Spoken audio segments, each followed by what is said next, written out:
Only football can make you feel like this.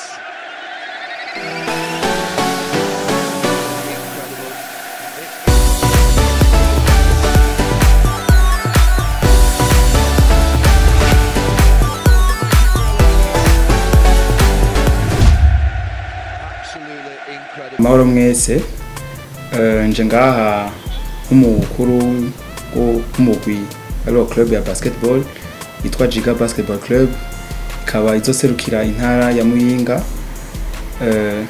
mu higanwa ryitwa Road League ya basketball organize na FEBABU, Fédération de Basketball du Burundi. Ego kitumye nje ngaha ni kugira nshobore gushikiriza ibikorwa uwo mugwi uri kurakora aho ugeze naho ushaka gushika. Twebwe rero nk'umugwi wa GIGA Basketball Club nuko arakamo katewe na FEBABU, Fédération de Basketball du Burundi, kugira tworganize Road League, kugira dushobore gushika mu higanwa ryitwa Viva League Basketball Club. Turiko turakora ibikorwa bishoboka byose kugira dushobore kubiparticipamwo. Mwebwe ba journaliste mwashe gushika ku kibuga, mwashoboye kubona abakinyi imyiteguro barimwo ariyo twita ama entraînement. Mwashoboye kubona ibikorwa vyakozwe ku kibuga, kuko ikibuga cyasubiwemwo kugira gishobore kwegereza ibisabwa na FEBABU kugira bishobore kwakira izo nkino. Muri ivyo rero nashaka mpere ku ma entraînement, dufise equipe y'abakinyi 18 nabo harimo inseruka aba mvukira z'Imuyinga, eka harimo abana bacu bangahe Muyinga nyene babandanya bitegura kugira bashobore guserukira neza intara yacu. Hakaba harimo n'abandi twashoboye kurondera hirya no hino kugira dushobore renforcer ivyo bita gukomeza umugwi wacu. Kubashyize ku kibuga mwabonye yuko entraînement ziriko ziraba. Izo entraînement no musi twashoboye kuzigirira Muyinga, mugabo twara tuzigirira Muyinga, twara tuzigirira mu ntara ya Bujumbura, kuko abakinyi bose benshi kwanza ni nka bose niyo basanzwe barangurira imirimo yabo yo kwiga niyo biga.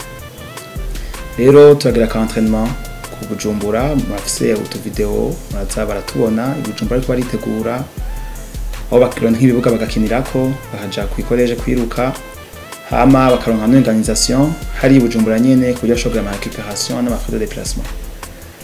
Rero mwo mugambi dufise GIGA Basketball Club karageje kuwusigura kanya gatoyi. GIGA Basketball Club ni numugwi umwe mu migwi yarigize association y'intara ya Muyinga ryo bita ABAMU, Association de Basketball de Muyinga. Hama tugeze kugira Road League turavuga tuti non, concentrons-nous sur une seule équipe, iyo équipe imwe ishobore kurepresenter intara ya Muyinga. Niho twaje tugira n'ama équipe yose turagira umugwi ukomeye, cyo baratwizera bavuga ati GIGA niyo duserukira, turi renforcer.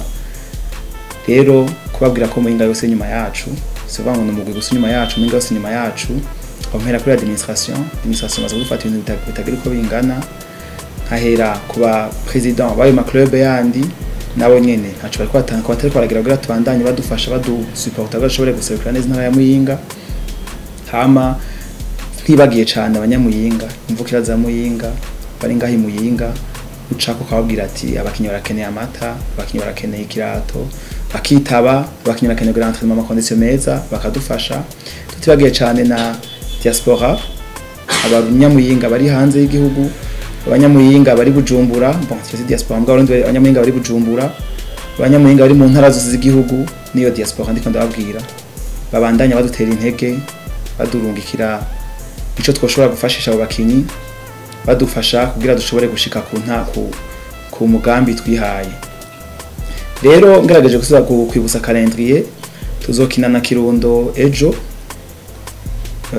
itariki 19 kwa kabiri, itariki 26 tuzogenda gukinya Makamba, tuzokina na Aigle Noir, itariki 27 tuzokina na Le Messager BBC yo muri Yingozi.